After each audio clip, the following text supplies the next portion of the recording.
Vamos fazer o seguinte, vamos passar a palavra a todos, né?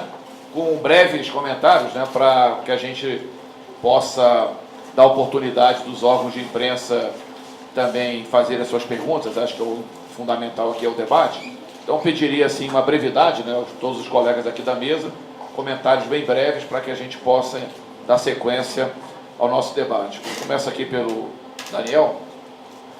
Então, queria primeiro agradecer, pedir desculpas pelo atraso na chegada, mas dizer, Júlio e o Russo, em nome de vocês dois, cumprimentar toda a equipe da Codeplan, que a divulgação dos dados dentro do marco que foi construído no comitê que está preparando o primeiro plano distrital de segurança alimentar, ele contribui para que esse debate vá acontecendo na sociedade.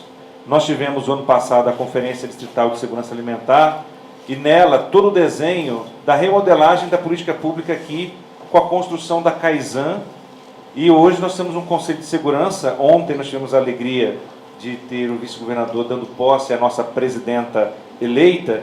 Então agora a presidência do Conselho é uma pessoa da sociedade civil, e não podia deixar por menos uma mulher militante negra, que vem de uma experiência da exclusão social. Então, mais do que ninguém, traz na sua própria história também todo esse reconhecimento da necessidade de termos políticas públicas nesse caminho. E como o Conselho hoje tem 1/3 Estado e 2/3 sociedade civil, então o Estado se organiza na Kaizen, Câmara Intersetorial de Segurança Alimentar Institucional, para que possa realmente ter uma elaboração enquanto governo, porque, como foi dito aqui pelo próprio Russo, por que essas 6 dimensões? Justamente porque é uma política intersetorial. Então não tem como, a SEDEST tem uma subsecretaria específica, mas tem um pedaço grande na educação, tem um pedaço mais do que enorme no sistema de agricultura, na saúde. Então todas as áreas do governo de políticas sociais têm interface com a garantia do direito humano à alimentação adequada. Então, de fato, essa contribuição que hoje a Codeplan faz, ela starta esse debate novamente com a sociedade, para que nós tenhamos essa elaboração e o desenho dessas políticas públicas, então, de acordo com esse chão e com esse solo. Essa contribuição vem na parte da contextualização do primeiro plano distrital de segurança alimentar, que, se tudo correr bem, nós queremos que até meados do ano que vem ele esteja pronto para servir como um grande orientador das diversas políticas que vão estar atuando, né? Então, da minha parte, minha contribuição, eu poderia falar muito a respeito do que esses desafios que estão postos aqui já nos remetem em termos da ação, mas essa construção é a construção do próprio Plano Distrital de Segurança Alimentar que nós estamos fazendo, e eu fico feliz e contente como que, de fato, a contribuição da Codeplan, cumprindo a sua missão, vem fazer com que essas informações, essa pesquisa seja feita nessa coerência com essa construção, então, do primeiro Plano Distrital de Segurança Alimentar Institucional, né? Eu acho que nós temos muita necessidade. Nós temos uma outra parceria com a Codeplan, que é a pesquisa dos restaurantes comunitários, que, até onde eu sei, está sendo finalizada, e também, talvez, daqui a uns 15 dias, 3 semanas, a gente vai divulgar também os resultados da satisfação. O que eu tenho enquanto gestor público, e com isso, Júlio, cumprindo a sua diretriz, eu vou terminando, é que eu tenho uma pressão para aumento da estimativa de oferta de alimentos, dada a qualidade, a melhoria desses alimentos. Mas só que, claro, eu preciso fazer com que esses restaurantes sirvam às famílias que ainda enfrentem a situação de insegurança alimentar. O acesso é universal, mas nós vislumbramos, e isso deve ser depois consagrado no Plano Distrital de SAM também, uma diferenciação de preços para realmente privilegiar o atendimento das famílias que se encontrem na pobreza ou na extrema pobreza, dentro desse horizonte que nós temos construído aqui.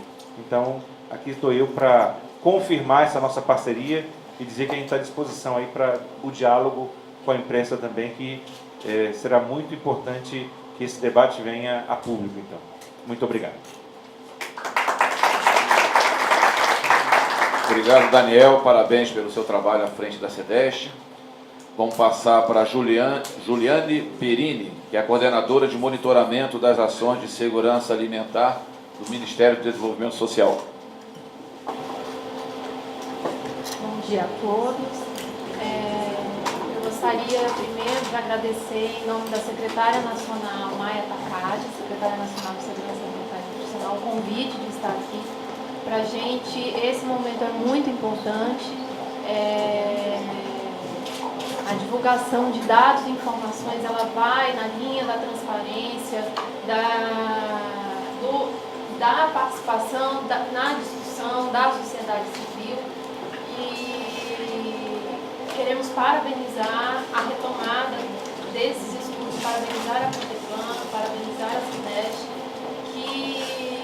pela divulgação desse estudo, que nos traz elementos muito importantes para a orientação da ação pública, das políticas, né, das ações que estão colocadas no DF Sem Miséria. E o objetivo de erradicar a extrema pobreza, ele não é um objetivo pequeno, é um objetivo grande que nós temos que perseguir, e o GDF tem buscado esse objetivo. Sabemos que implicam em várias ações.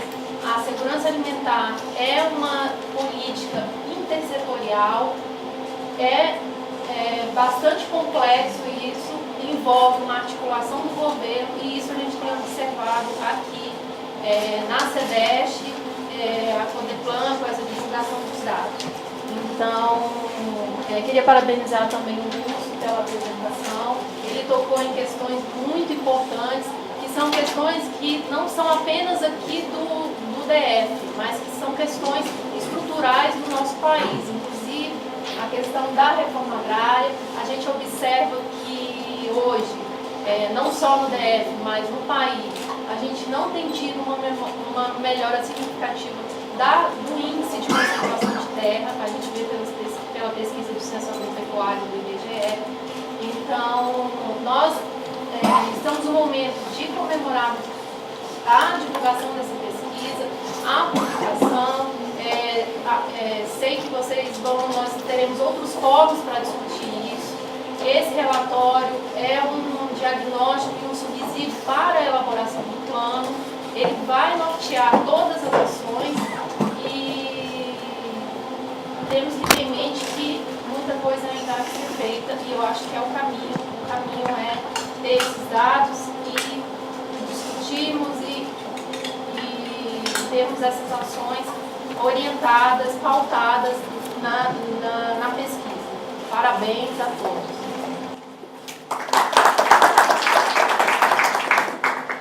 Obrigado, Juliane. Vamos ouvir agora o Lucas Orro, que é diretor de segurança alimentar da SEASA, que é outro parceiro importante, né, nessa luta, né, pela segurança alimentar e nutricional aqui no Distrito Federal. Eu quero me desculpar a todos, porque estou com a voz meio ruim, com uma respirada forte aqui. Bom, eu fico satisfeito de ver uma reunião dessa, promovida pela Codeplan, e só agrega, só ajuda, só conhece pessoas que têm interesse nessa área e as Nações Unidas. O SEASA, só colaborando com o colega Russo, o SEASA vem fazendo um trabalho, e principalmente na parte de agrotóxicos, tentando já fazer testes de resíduos de agrotóxicos, principalmente das mercadorias que vêm de outros estados. E nós não temos, a nossa defesa sanitária não tem condição de mexer diretamente sobre os produtos que vêm de outros estados. Mas há um interesse grande, muitos caminhões que às vezes as notas fiscais só passam pelo SEASA e a mercadoria vai direto para o supermercado, tem tornado difícil esse controle. Mas já está sendo estudado, preparado, e alguns produtos aqui no DF, a Secretaria de Agricultura já conseguiu tirar daquela lista negra, aquela lista de análise de 2009, né, Luiz?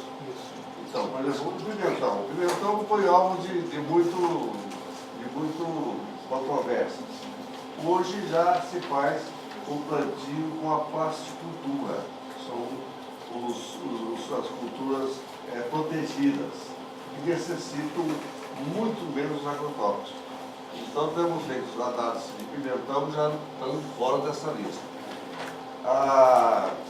O morango, grande parte também, já é o morango orgânico, e só para exemplificar, dentro do Banco de Alimentos, que tem a SEASA, juntamente com o SEDESC, Secretaria de Educação, Secretaria de Saúde, Agricultura, todas as creches, são 54 creches, estão sendo atendidas única e exclusivamente com produtos orgânicos.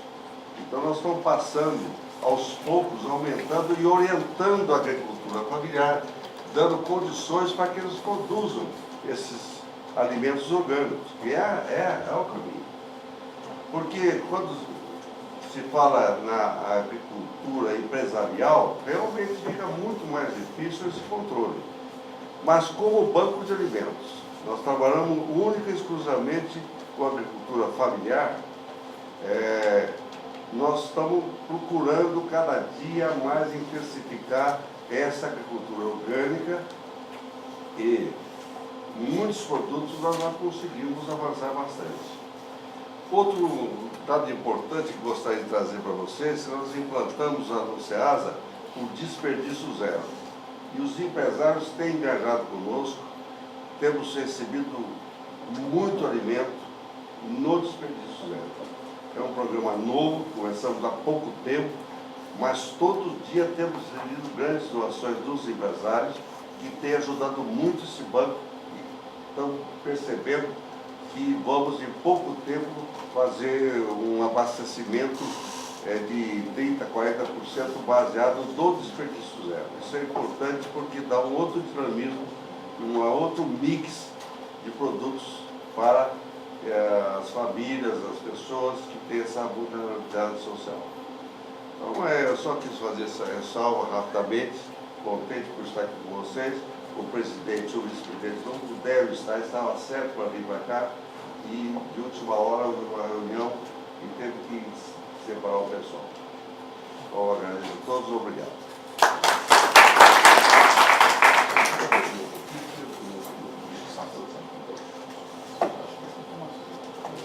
Vamos passar então aqui por fim para Maria de Fátima Carvalho, que é a subsecretária de Segurança Alimentar e Nutricional da SEDESC.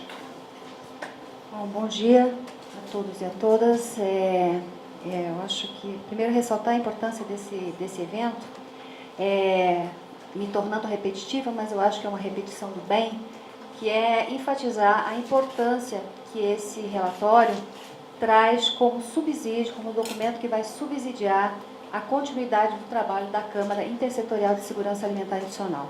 A Câmara Intersetorial, ela engloba 12 secretarias de Estado hoje, é constituída por 3 comitês técnicos, temáticos, técnicos. Um deles, aquele que está com a responsabilidade de elaborar, como disse o nosso secretário, o Plano Distrital de Segurança Alimentar e Nutricional, que é um instrumento fundamental para que o GDF, o nosso governo, possa, de fato, monitorar e avaliar ações de segurança alimentar e nutricional intrinsecamente relacionadas à SEDESC ou conexa com as outras políticas, como se falou aqui. O Russo, na primeira tela, apresenta exatamente o conceito de segurança alimentar e nutricional. Pelo próprio conceito, se vê claramente que segurança alimentar e nutricional é uma corresponsabilização de vários setores de governo. Ela não cabe na responsabilidade de apenas uma secretaria setorial.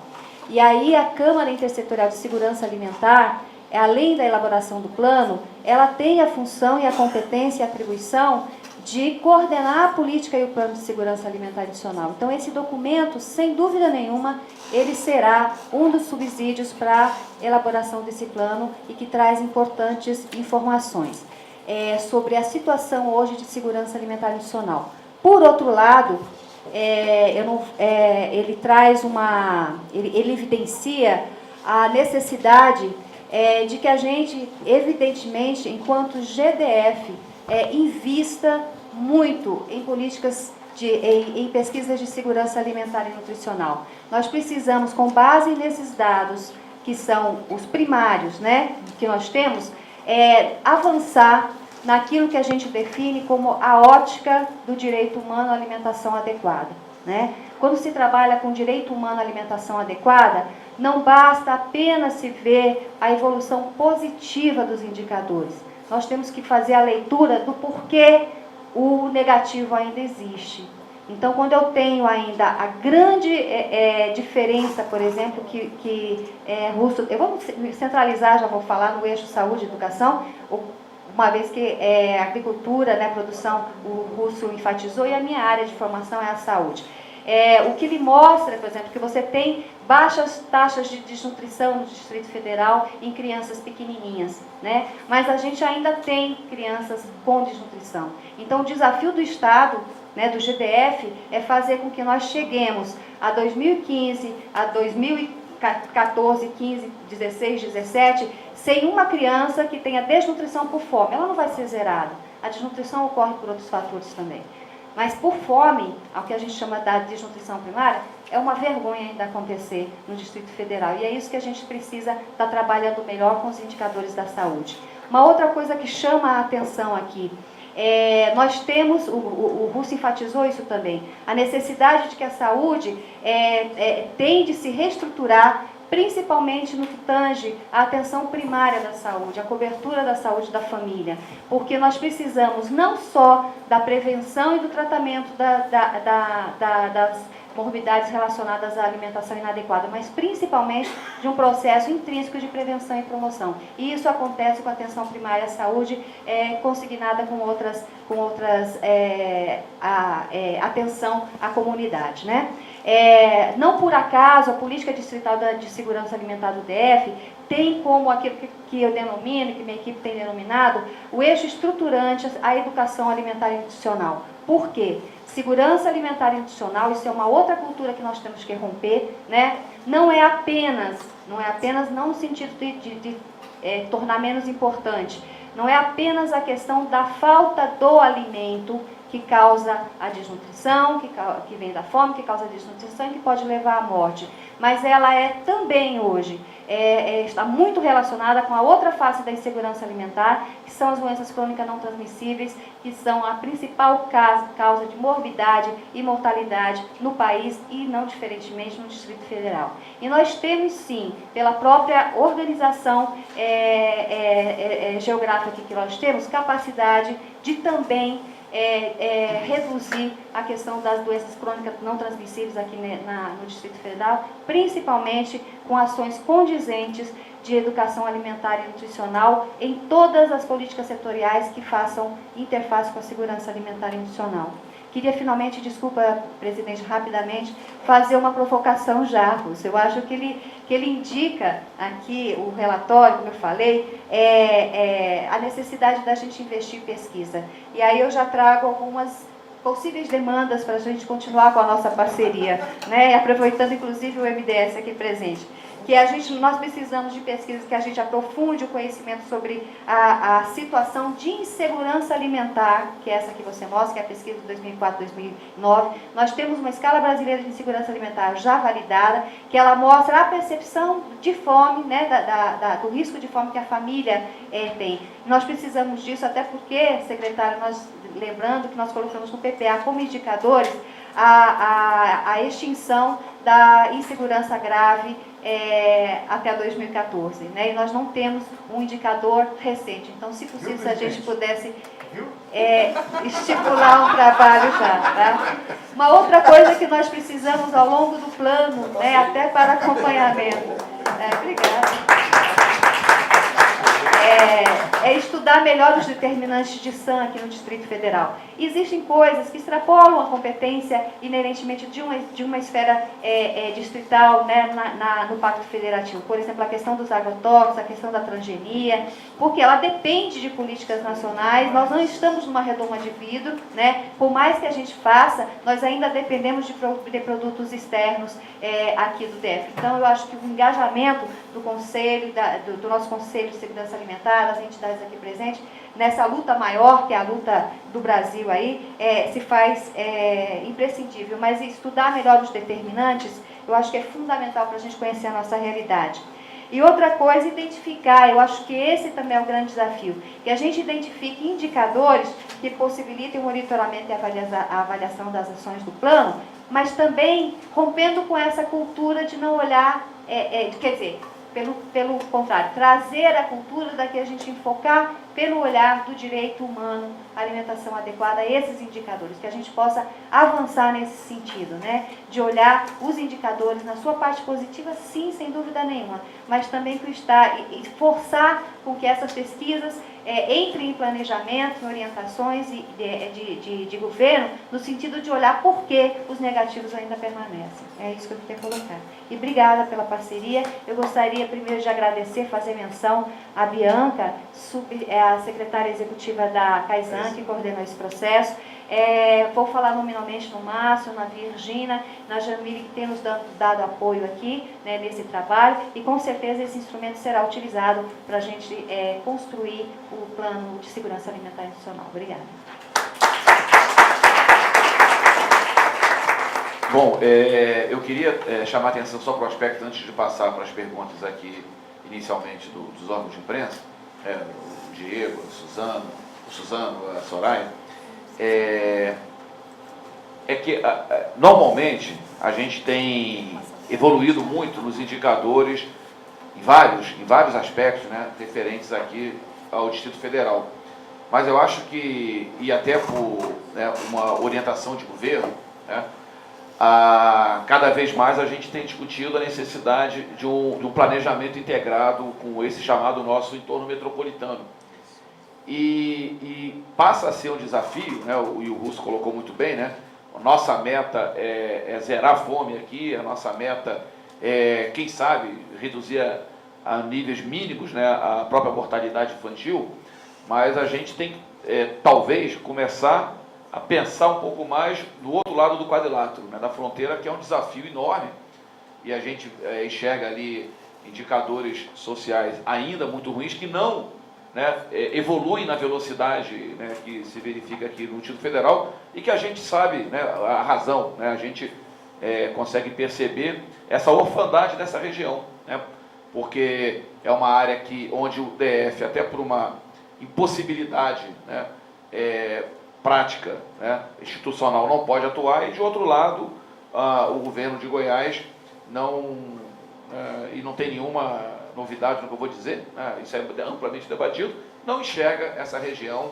com a prioridade que deveria ser enxergada. Então, é um problema sério, porque é vizinha aqui a nossa área, estamos cansados, né, de debater essa situação, e eu acho que, viu, Russo, aí é uma provocação que eu faço, né, nesse estudo aqui, que eu acho que a gente poderia, e vale para tudo a gente tem procurado aqui, tanto é que a gente, né, nessa reunião de ontem, anunciávamos que o nosso objetivo, né, para 2013 é fazermos a PIMAD, né, temos aqui a radiografia das 30 regiões administrativas, mas a gente vai trabalhar para fazer a radiografia dos municípios metropolitanos também. Já temos entendimento aí com a Secretaria do Entorno de Goiás.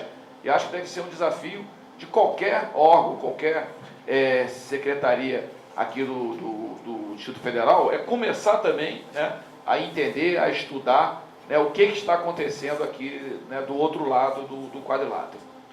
Mas é mais uma provocação. Vamos então passar aqui para os nossos amigos da imprensa, né, a Soraya, o Diego e o Suzano.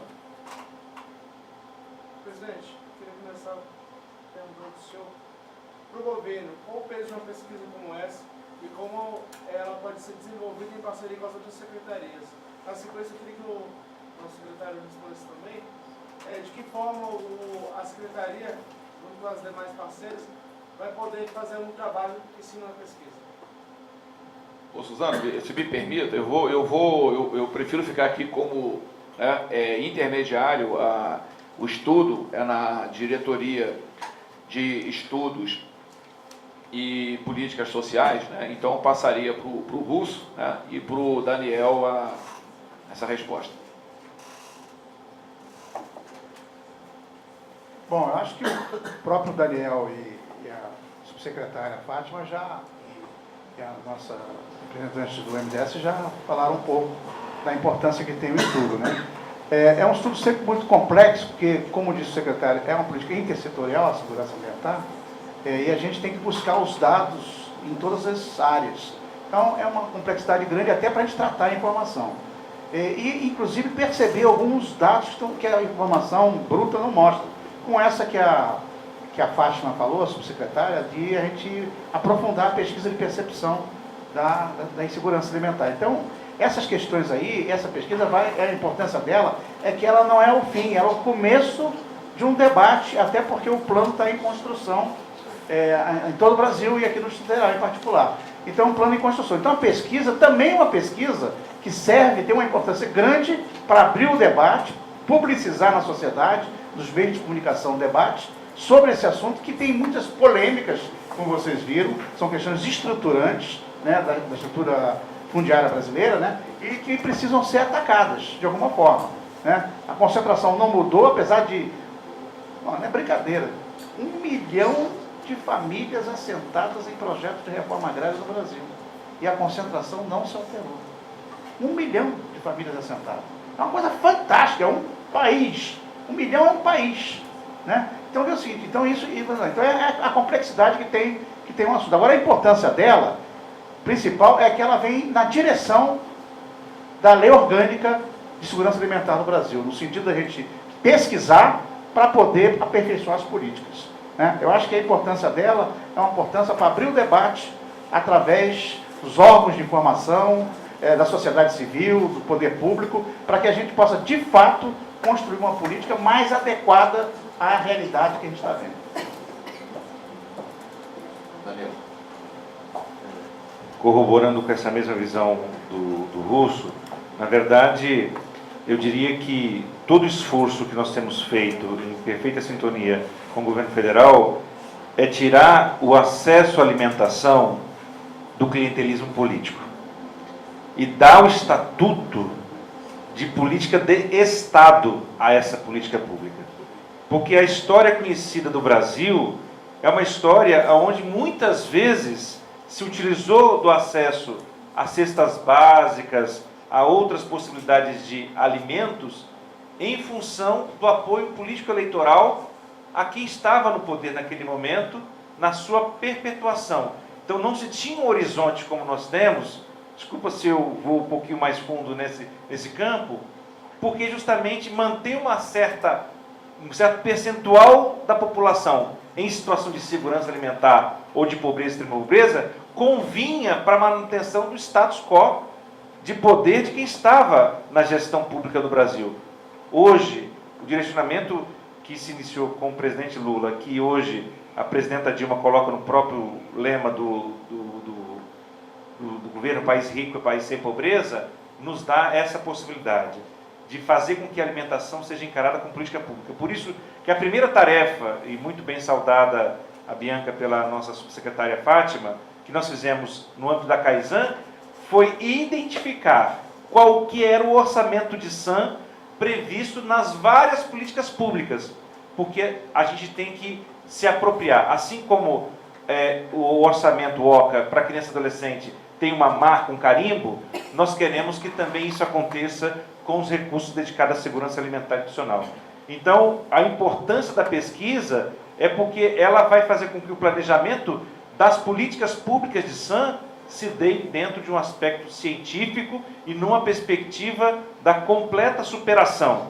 Casos de outros nós sempre teremos, mas por isso que eu queria ressaltar essa importância, e é isso, a cada vez que a Codeplan divulga uma pesquisa, além de apontar os avanços nas políticas públicas, ela aponta vazios que precisam ser preenchidos, mas não de forma a atender casuisticamente um outro setor da sociedade.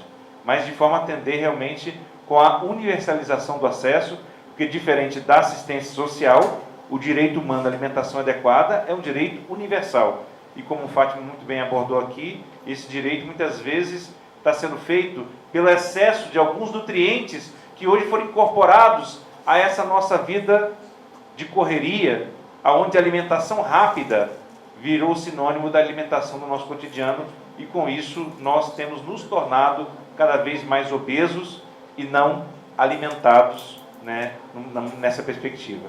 Então, eu queria dizer que, além dessa importância, então, isso vai fazendo com que a gente possa focar nas políticas públicas o atendimento àquilo que aparece como a demanda, porque, como o nosso governador Agnello tem dito, e a própria ministra Tereza Campelo, né, quando a gente está perto de superar completamente determinada situação, superar fica mais difícil, porque você tem que mergulhar efetivamente em quais são essas situações que merecem a nossa atenção.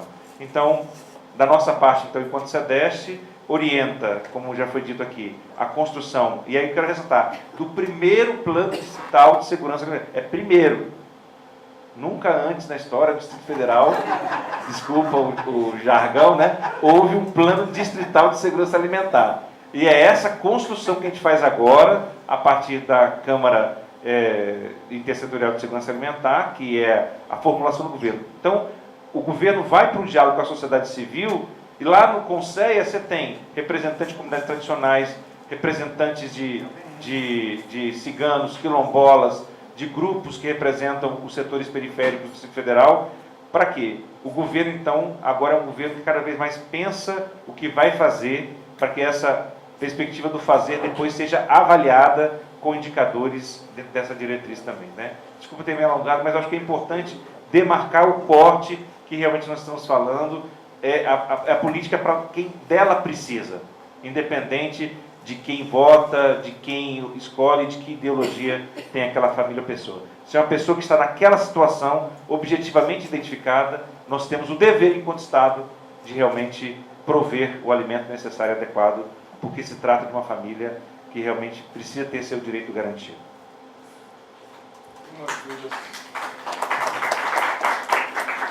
Diga aí, Diego. Dúvidas práticas aqui dos alimentos inseguros. Esses 27%, eles são de 2009, é isso? 2009, né? Esse dado é de 2009. Foi 2009. E ele se refere a alimentos comercializados ou consumidos no Distrito Federal? Eles comercializados e consumidos, né? As duas coisas. Sim, mas é SEASA? Ou é tudo? Todos. 27% dos alimentos consumidos? Todos, não só da SEASA. Ok. Por isso que é importante a SEASA aí, com essa nova linha.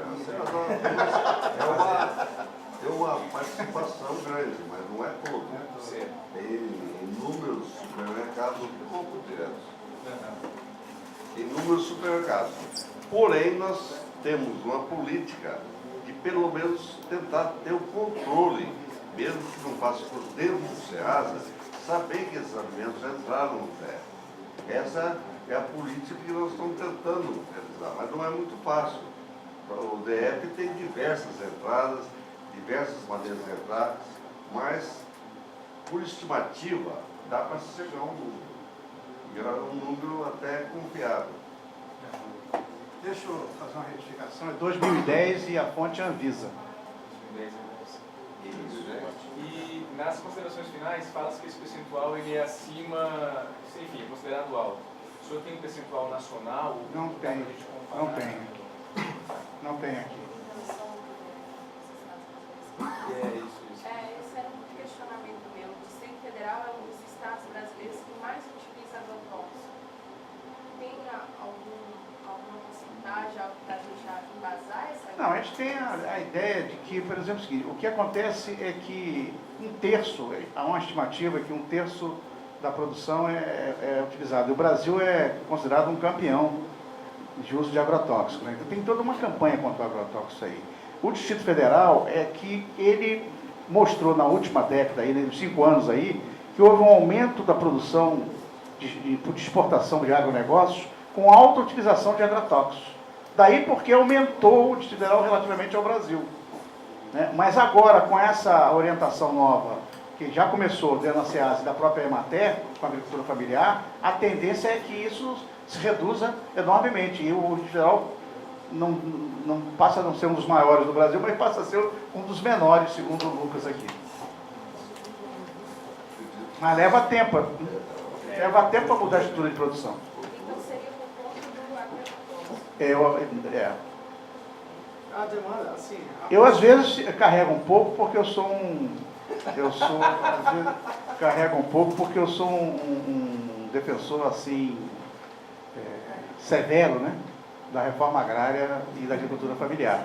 E em relação ao agronegócio eu tenho muitas diferenças em relação a isso. Ainda que eu reconheça a importância dela no equilíbrio macroeconômico, né, mas eu quero dizer que tem grandes problemas na área de soberania alimentar, na qualidade da alimentação hoje no Brasil. E a gente precisa rever isso. Essa política tem que ser maior. O incentivo à agricultura familiar foi muito importante no governo Lula, como mostrei, de 2 bilhões para 16 bilhões nessa sala, mas precisa ter mais apoio. Porque o que acontece? Se você não ampliar a agricultura, não é só você incentivar aqueles que estão estabelecidos. Isso é muito importante. Tem muito assentamento ainda sem condições. É importante você estar incentivando com assistência técnica, com financiamento, enfim, os instrumentos de comercialização, de venda de produtos. Agora, se você não ampliar a agricultura familiar, quando a ampliação não se dá, não é pelo aumento da produção da agricultura familiar, não. Se aumenta pela produtividade da agricultura familiar. Mas tem que ampliar a área. E para ampliar a área, você tem que garantir maior acesso à terra. Evidentemente que tem toda uma limitação da legislação agrária brasileira para fazer o acesso à terra, né? A gente sabe, por exemplo, que se não mudar não é mudar a legislação em si, mas, por exemplo, se nós não atualizarmos os índices de produtividade para saber se a propriedade é desapropriável ou não, evidentemente que na área do Centro-Sul não amplia a reforma agrária, vai continuar ampliando só para o norte, né? Para a área de expansão. Então é preciso a gente não só aumentar o incentivo a quem já está estabelecido, como ampliar a reforma agrária, a acesso à terra, que eu posso chamar de reforma agrária, ou outro acesso à terra, não só através da reforma agrária, e o DF tem área pública que pode fazer isso aqui. Você sabe, por exemplo, com toda a discussão da titulação de terra no DF, quem produz mais é quem está na terra pública. Hoje, somos agricultores familiares que estão na terra pública. Porque a terra privada, tem muita terra privada aqui só para especulação, aqui no Distrito Federal. Então é importante que a gente fortaleça a agricultura familiar, para que a gente amplie a área plantada e amplie a distribuição de alimentos saudáveis para a população.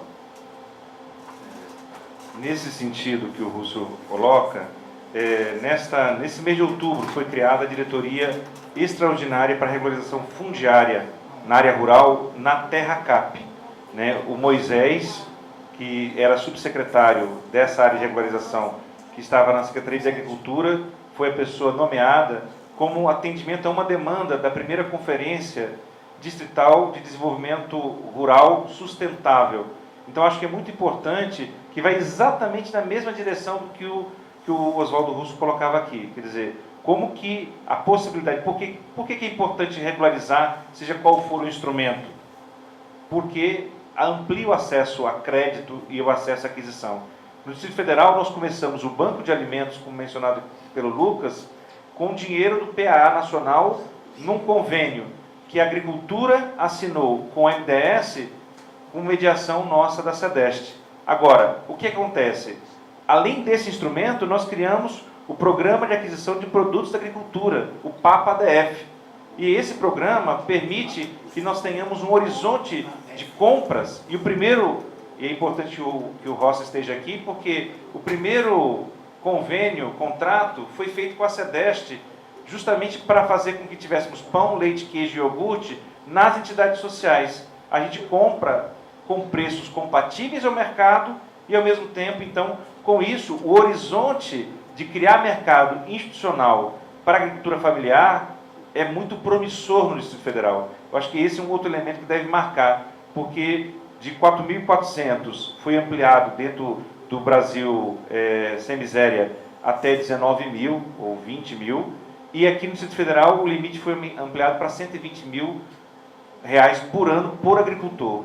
E todas as cooperativas que têm até 70% de agricultores familiares ou de produtores familiares, elas acabam tendo a possibilidade de entrar nesses programas. Então, ou seja, é o desenvolvimento, naquilo que Fátima mencionava, de toda a cadeia produtiva.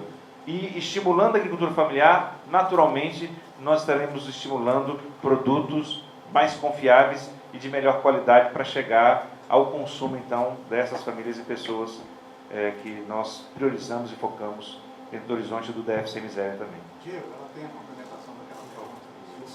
Eu gostaria de complementar aqui, nós temos disponível no site do MDS esses indicadores que foram apresentados aqui pelo Russo, e eu estava verificando aqui o percentual de agrotóxico nas amostras de morango para o Brasil é de 63,4%. 63 em 2010. Só morango. Só o morango. Nós temos outros dados aqui. É porque o morango Só é o grande. morango. E deixa eu ver se eu consigo abrir aqui. O DEF foi 27, né? O DEF DF foi... era o total, É, né? mas o morango puxa, né? Morango e abacaxi, principalmente morango, né? Puxa a Essa média. utilização de agrotóxicos, principalmente nas propriedades privadas, é pressão pela produção? Pode dizer assim? Só finalizando, e essa fonte aqui é da Anvisa, né, do Programa de Avaliação de Resíduos de Agrotóxicos, o PARA, que é a mesma fonte utilizada na pesquisa aqui do GDF. Tem esse percentual nacional fácil geral, não só morango aí? No site da Anvisa tem, e no site do MDS vocês vão encontrar todos esses indicadores desagregados, esses indicadores que foram apresentados aqui, segundo as 6 dimensões, desagregados Brasil, Estado e município, para que seja feita a comparação. Então, assim, se vocês quiserem, têm acesso ao site do MDS, www.mds.gov.br. Obrigada.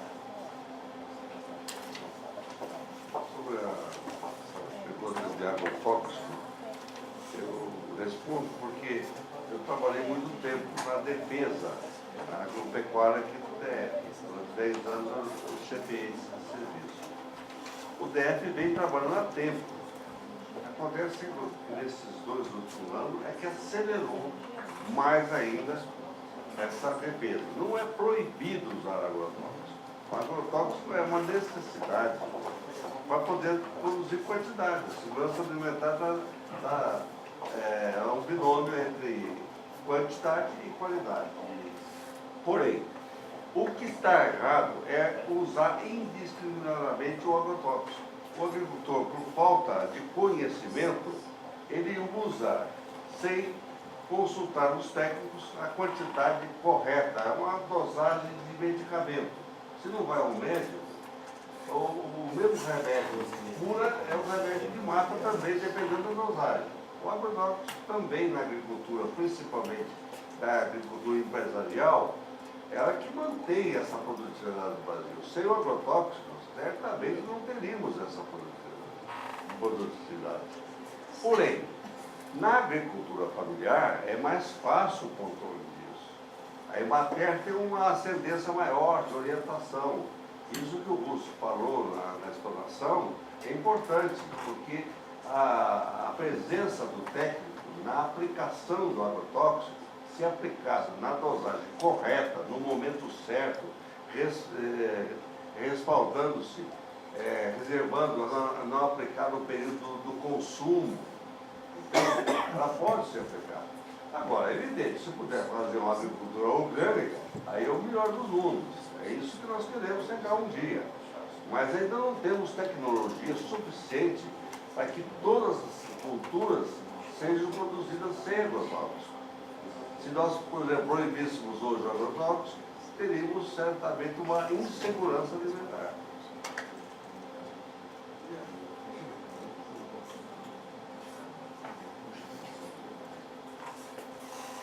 Perguntaria se os colegas da imprensa têm mais alguma questão. Os colegas no auditório, alguém gostaria de se manifestar? Perguntar alguma coisa? Está prevalecendo o horário, não está falando de fome aqui, né? Segurança alimentar. 12h15 o pessoal já... Então, queremos aqui agradecer a presença de todos, agradecer aqui a presença da CEDEST, do MDS, da CEASA, né, de todos os parceiros aqui nessa discussão. E eu queria aproveitar e como sempre, né, lembrar que já na quarta-feira que vem, os colegas da imprensa, né, vamos ter a divulgação da pesquisa de emprego e desemprego com os dados agora do mês de setembro. E está no forno também o estudo, o pessoal do Núcleo de Estudos Populacionais sobre Migrações do Distrito Federal, com base no Censo Demográfico de 2010. E a divulgação da PIDAD, que tínhamos programados dados gerais para a semana passada, né?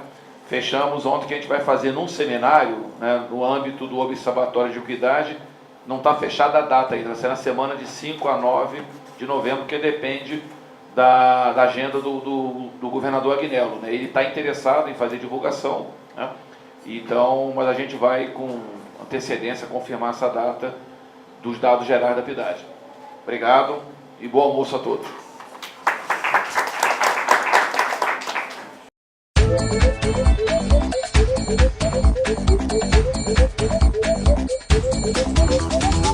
Thank you.